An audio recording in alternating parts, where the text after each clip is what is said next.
Hi, it's Ian Kirkwood and Joanne McCarthy back after another day of the Royal Commission, again with the Catholics, and second day of the Catholics, and another long day of evidence. First from a victim, a man by the name of C&E, who told a incredibly harrowing tale of his abuse at the hands of Vince Ryan.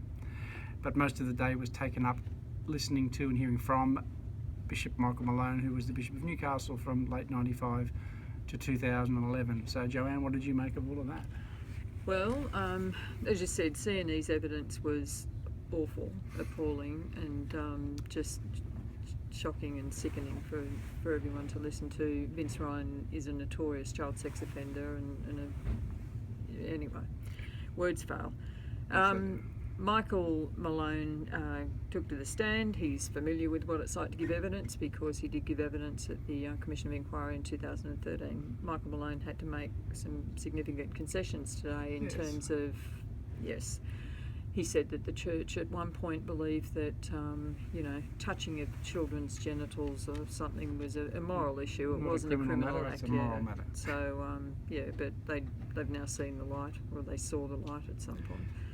So look, he did talk about the path that he went along, that he realised that the longer he got into his term that how bad things were, and although he now admits that there was a cover-up in his diocese, and I suppose by extension he was the architect of that cover-up, he still doesn't want to talk about it in those terms, but he did have to make a fair few concessions to the chairman, Commissioner Peter McClellan. And a big part of today was an intersection, I suppose, between the law that we have, the secular law, and canon law, and I think Joe's got a piece here. And it really is at the heart of what this is about, because child sexual abuse, the Catholic Church decided for a long time that it was going to deal with these things in-house according to canon law, which basically is you keep it secret to avoid scandal for the Catholic Church.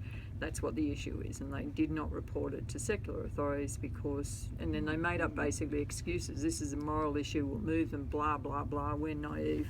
If I'm sounding a little bit jaded, that's because I am. But they felt they didn't have to tell the rest of us what was going on. So read this, Joe. So this is what Malone said in answer to one of the questions from Justice McClellan. Membership of the church is a bit of a strange beast insofar as the church has its own culture, its own law, its own way of obeying structures within the church, its own sacramental system, and as such it's divorced from society, and that divorce sometimes from society has meant that the church has gone along parallel lines with society, so that civil law somehow was not seen as impinging on the life of the church. And then he finished that sentence by saying, all of that, thank God, has changed. But I think the question there is, how much has it changed? We saw Bishop Malone after the hearing. He's finished giving his evidence. He had to make concessions that he had not told the truth in statements to the Newcastle Herald. But outside the court, given the opportunity to say something, again he demurred. He said no, thought he had a very hard time in the commission and he wasn't going to speak to anyone. Yes. So have they really changed? I think it's a bit too early to say. And Michael Malone, it would have to be said, would be one of the better ones. He will be the first one to laugh at hearing me say that, but I have said it publicly many, many times. Michael Malone deserves credit for being a bishop who actually did a lot of really good things. But as Ian and I were talking about it in the Royal Commission, the bar is set very low. And there were some very, very bad things done. There were some appalling and tragic things done. And, tragic both for the church, but way more importantly, tragic for the many, many people who suffered. All right, so it's goodbye from me and goodbye from her.